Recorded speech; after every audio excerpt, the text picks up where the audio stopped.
വെച്ച കടലക്കറിയാണ് ഉണ്ടാക്കുന്നത്. ഇതിൽ ഞാൻ വെളുത്തുള്ളി കൂട്ടുന്നുണ്ട്. നിങ്ങൾക്ക് വെളുത്തുള്ളി ഇഷ്ടമില്ലെങ്കിൽ കൂട്ടേണ്ട ആവശ്യമില്ല. കാരണം ഗ്യാസ് ഉള്ളവർക്ക് വെളുത്തുള്ളി കൂട്ടിയാൽ നല്ലതാണ്. പിന്നെ എൻ്റെ വീഡിയോ ഇഷ്ടപ്പെടുകയാണെങ്കിൽ ലൈക്ക് ചെയ്യാനും ഷെയർ ചെയ്യാനും സബ്സ്ക്രൈബ് ചെയ്യാത്തവർ സബ്സ്ക്രൈബ് ചെയ്യാനും മറക്കരുത്. സബ്സ്ക്രൈബ് ബട്ടൻ്റെ അടുത്തുള്ള ബെല്ലൈക്കൺ ക്ലിക്ക് ചെയ്യാനും മറക്കരുത്. ഇതിന് വേണ്ട സാധനങ്ങൾ എന്തെല്ലാം വാങ്ങിച്ചാൽ ഒരു കപ്പ് കടല ഒരു രാത്രി മൊത്തം വെള്ളത്തിലിട്ട് കുതിർത്തെടുത്താണിത്. പിന്നെ അതിലേക്ക് വേണ്ടത് ഒരു സവോള ഇതേമാതിരി നുറുക്കിയെടുത്തിട്ടുണ്ട്. പിന്നെ ഒരു തക്കാളി വേണം. പിന്നെ ഒരു പച്ചമുളക്. പിന്നെ മല്ലിപ്പൊടി ഒരു 2 ടേബിൾ സ്പൂൺ മല്ലിപ്പൊടി എടുത്തിട്ടുണ്ട്. 2-3 എടുക്കാം. പിന്നെ നാളികേരം ഒരു 4-5 സ്പൂൺ എടുത്തിട്ടുണ്ട്. പിന്നെ മുളക് പൊടി ആവശ്യത്തിന് എരിവിനനുസരിച്ച്. പിന്നെ വെളുത്തുള്ളി 2 അല്ലി എടുത്തിട്ടുണ്ട്. വെളുത്തുള്ളി എന്തിനാണെന്ന് വെച്ചാൽ കടല ചിലർക്ക് ഗ്യാസ് ഉണ്ടാകും, അപ്പോൾ വെളുത്തുള്ളി കൂട്ടിയാൽ നല്ലതാണ്. പിന്നെ 2 ചെറിയ ഉള്ളി എടുത്തിട്ടുണ്ട്. ഇതെല്ലാം നമുക്ക് വറുക്കാനുള്ളതാണ്. പിന്നെ ഉപ്പ് വേണം ആവശ്യത്തിന്, മഞ്ഞൾപ്പൊടി ഒരു 1/4 സ്പൂണ്, കരിവേപ്പിൻ്റെ ഇല. ഇത്ര സാധനങ്ങളാണ് ഇതിലേക്ക് വേണ്ടത്. ഇനി നമുക്കത് എങ്ങനെയാണ് ഉണ്ടാക്കുന്നതെന്ന് നോക്കാം. ആദ്യം നമുക്ക് ഈ നാളികേരം, മല്ലിപ്പൊടി, ഈ വെളുത്തുള്ളി, ഈ ചെറിയ ഉള്ളിയും കൂട്ടിയിട്ട് നമുക്കൊന്ന് വറുത്തെടുക്കാം. ഇനി നമ്മൾ എന്താ ചെയ്യേണ്ടതെന്ന് വെച്ചാൽ ആദ്യം നമുക്കൊരു ചീഞ്ചട്ടി എടുത്തിട്ടേക്കാം. അതിലേക്ക് കുറച്ച് വെളിച്ചെണ്ണ ഒഴിച്ചു കൊടുക്കാം. അതിലേക്ക് നമുക്ക് ഈ നാളികേരം ഇട്ടിട്ട് ഒന്ന് വറുക്കാം.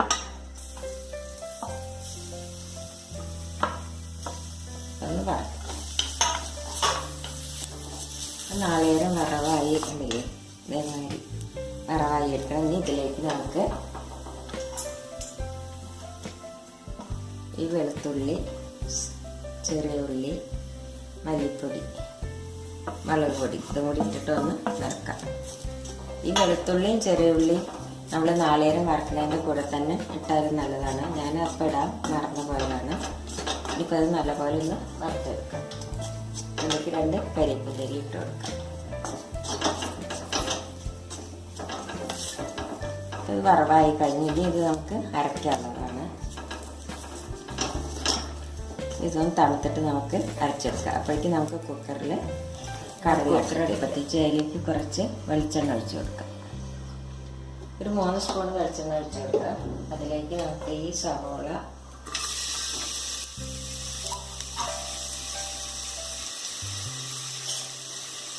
ഈ പച്ചമുളക് ഇതൊന്ന് വഴറ്റി ഇതൊന്ന് വഴലോ. നമുക്കിത് വേഗം വഴന്നു കിട്ടാനായിട്ട് കുറച്ച് ഉപ്പിട്ട് കൊടുക്കാം.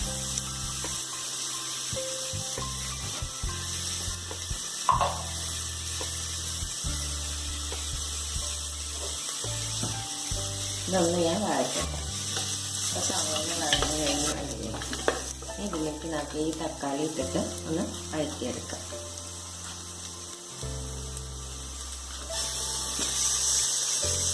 കൂടി നമുക്ക് വഴറ്റാം.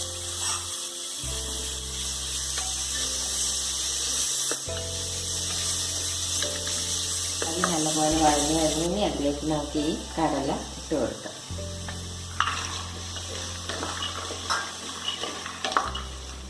ഇതിലേക്ക് നമുക്ക് ഈ ഉപ്പും മഞ്ഞൾപ്പൊടി ഇട്ട് കൊടുക്കാം. ഇനി ഇതിലേക്ക് നമുക്ക് വെള്ളം ഒഴിച്ചു കൊടുക്കാം. ഒരു 1.5 ഗ്ലാസ് വെള്ളമാണ് ഞാൻ ഒഴിച്ചു കൊടുക്കുക. ഇവിടെ കടല മൂടാൻ അത്രമാത്രം വെള്ളം നമ്മൾ ഒഴിച്ചു കൊടുക്കാം. ഇനി ഇതൊരു 4 വിസിൽ വരട്ടെ.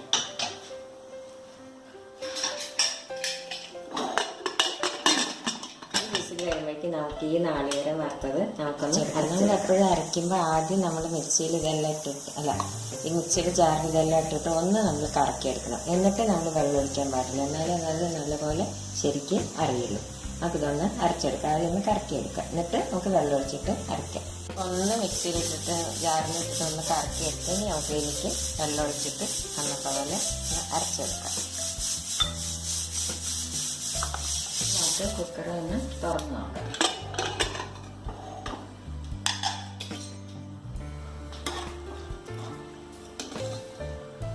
കടല നല്ലപോലെ വെന്തിട്ടുണ്ട്. ഒരു 3 വിസിൽ വന്നു.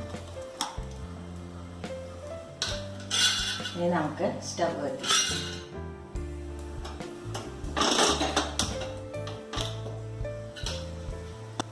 കടല നമുക്ക് കുറച്ചൊന്നിങ്ങനെ ഉടച്ചു കൊടുക്കാം.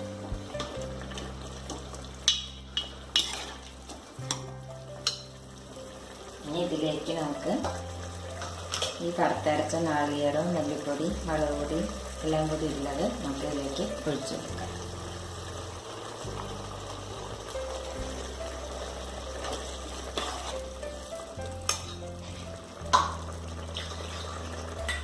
കുറച്ചുകൂടി വെള്ളം ഒഴിച്ചു കൊടുക്കാം.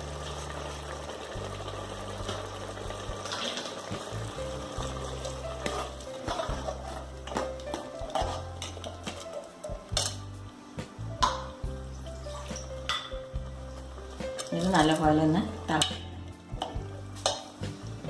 ഇത് നല്ലപോലെ തിളച്ച് കഴിഞ്ഞ് നമുക്ക് ഇതിൽ ഉപ്പെല്ലാം ഉണ്ടോയെന്ന് നോക്കാം. ഉപ്പെല്ലാം ശരിയാണ്. ഞങ്ങൾക്ക് ഇതിലേക്കൊരു കരിയപ്പിൻ്റെ ഇല കൊടുക്കാം. എന്നിട്ട് നമുക്ക് ഗ്യാസ് ഓഫ് ചെയ്യാം. നമുക്ക് കുറച്ച് വെളിച്ചെണ്ണ ഒഴിച്ചു കൊടുക്കാം. ഇല്ലെങ്കിൽ നമുക്ക് ഇതിൽ ആദ്യം സവാള വഴറ്റുകൊണ്ടാണ്. അല്ലെങ്കിൽ നമുക്ക് കുറച്ച് ചെറിയ ഉള്ളി അരിഞ്ഞിട്ട് കാച്ചിയിട്ട് ഇതിലൊഴിക്കാം. അപ്പം നമ്മുടെ കടലക്കറി റെഡിയായി. ഇതെല്ലാവരും ട്രൈ ചെയ്ത് നോക്കുമല്ലോ. Thank you.